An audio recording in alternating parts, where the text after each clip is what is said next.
everyone. My name is Shalini Singh. I am psychology optional faculty at Tutus IAS. A lot of students have been very confused with respect to the optional which they should opt for. Major confusion arises among psychology, philosophy, and sociology. So I'll be guiding you that why you should opt for psychology, or all of those who are a little bit confused and they want to opt for psychology.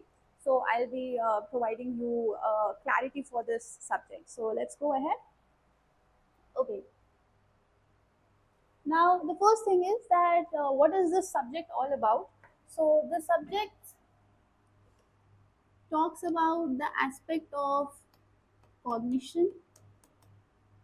This subject talks about the aspect of behaviorism. This subject talks about how human mind works, how your belief patterns are formed. Apart from this, the subject is also talking about how your cognition influences your behavior. So there's a lot of interrelation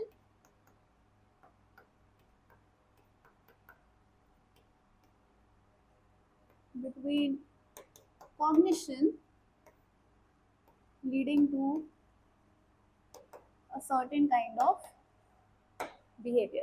Here you will also study about Maslow's theory of self actualization, which is a very prominent theory. So the subject is basically focusing on the imagination power and how the human mind works.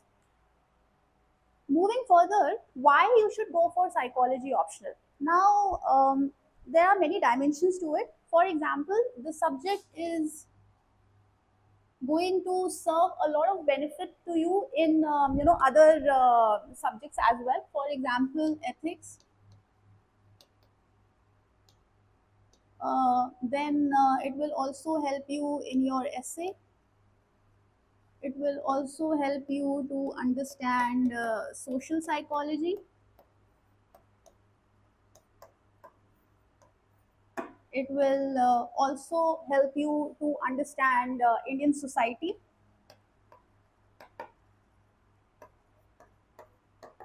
It will also provide dimension towards philosophical essay writing.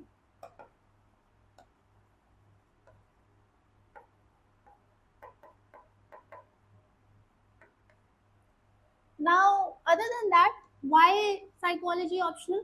Now, if you have gone through a little bit the scoring pattern, etc., so what you'll find is the score has been among the toppers has been close to 260 to 80 in the optional paper. Now, this score is pretty much okay with respect to other optionals. Not very high, but even though it's like moderate scoring.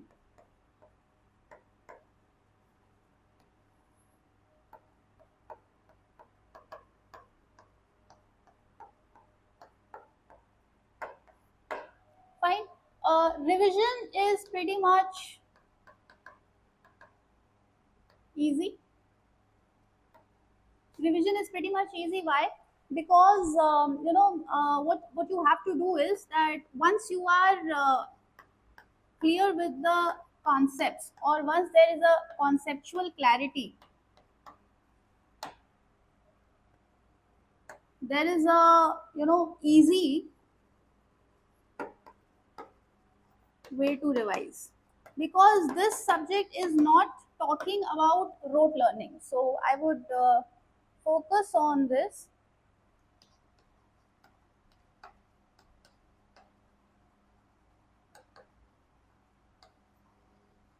There is no rote learning, rather there is conceptual clarity, and there is more of revision which is required for you to score better. Scoring is also possible with respect to moderate to high score.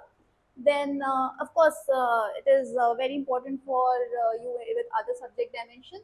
Now, what are the branches of this subject? So, understand you have cognitive psychology, you have psychoanalysis. Apart from that, you have humanistic psychology.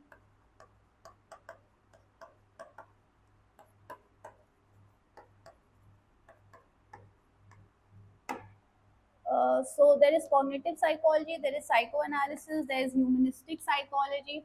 Apart from that, you have a dimension to study with respect to Indian psychology.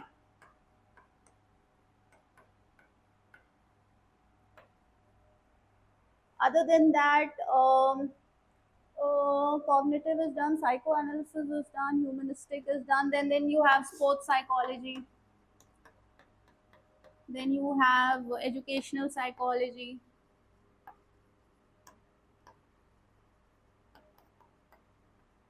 Then you have work and organizational psychology. So pretty much lot many things. This is not confined till here, but just giving you a briefing about it. Further moving ahead, what is the syllabus? Now, I don't think so. I need to focus a lot about this. Why? Because you will be having two papers, paper one, paper two. Paper one is basically about the theoretical portion. Here you will study theories. For example, Sigmund Freud theory.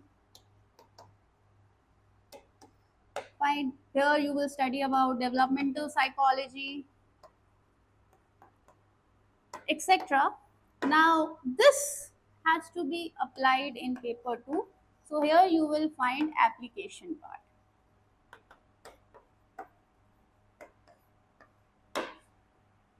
Fine. It is pretty much easy to apply what you have learned at paper 1 into paper 2. So I'll not be going very deep into it. Why? Because once you'll go through the syllabus, you will understand that what I have told you with respect to the introduction part. Now, current affairs. Okay, so he was a very prominent Hollywood actor. Now, he died because of psychoactive drugs.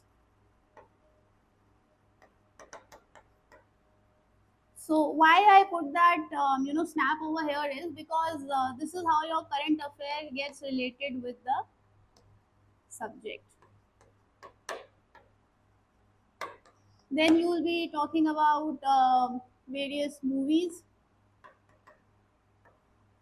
which are precisely leading to how the thought process is working with respect to general public. Fine. So how they influence general public, how media influence general public, etc. Everything. Fine. Further moving ahead. Okay, briefing. Now, what I want to say at briefing is that once you are attempting the paper, what you need to take care is that your paper should comprise of brain diagrams.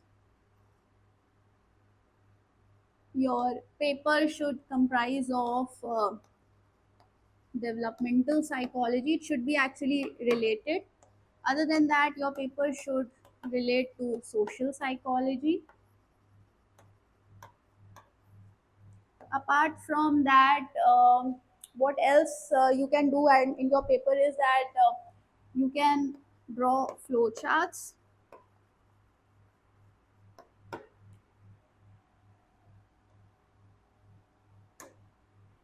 After all this, what else your paper requires is that you need to focus on the current affairs section.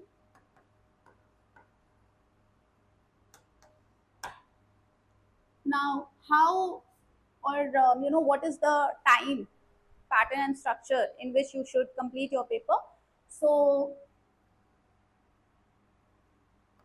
in 1 to 2 months you should go with the NCRT and paper 1 concepts.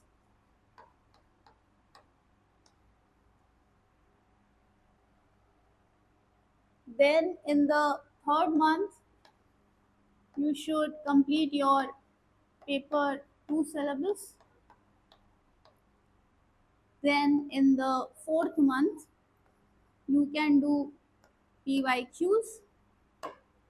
In the fifth month, you can write full answers, practice full answer writing with revision.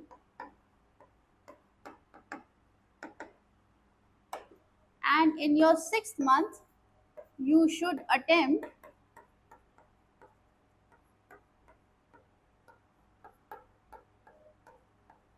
full length test papers.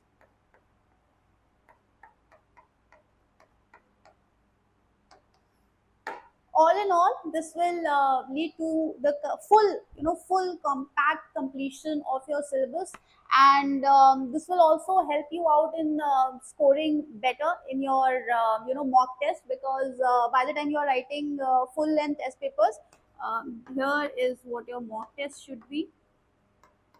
Fine. So you should focus on answer writing, you should focus on the test papers, etc., etc. Now, this, whatever briefing I have given you, I think this is enough for you to score and improve your score with respect to your optional paper. Apart from this, I'll be coming out for other videos also, which will be guiding you for how you are going to precisely cover your syllabus with respect to the topics. Thank you so much.